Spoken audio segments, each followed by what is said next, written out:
I was thinking about a situation from the past, just praying for some people, and I came across Matthew 18:27 in my Bible study time, and it says, "Then his master was filled with pity for him, and he released him and forgave his debt." And I thought, you know what? That verse basically teaches us how we're to forgive our brothers and sisters in Christ whenever they sin against us. Just like the master in that verse, we are to be filled with pity for them. That means we extend compassion. I mean, after all, we're human just like they are, right? We are just one bad decision away from sinning against someone.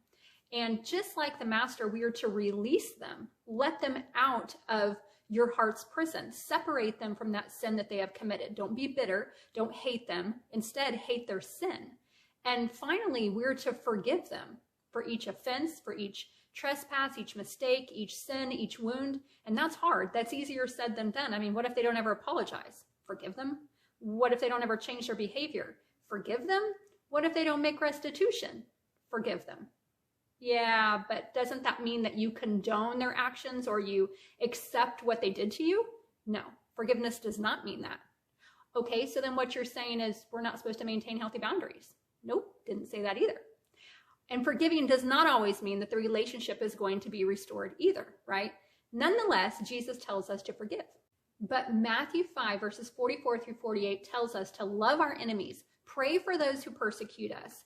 That's how we act as true children of the Father, because he gives sunlight to both the evil and the good. Those verses say that he sends rain on the just and the unjust alike. And it also says, if you love only those who love you, what reward is there for that? Even the corrupt tax collectors do that much. If you're only kind to your friends, how are you different from anyone else? Even the pagans do that. But then it ends with, be perfect, even as your Father in heaven is perfect. That's a heavy word, but that word perfect means brought to complete maturity in Christ. We're not to act like the world. We're to be set apart. So let's be an example with our witness.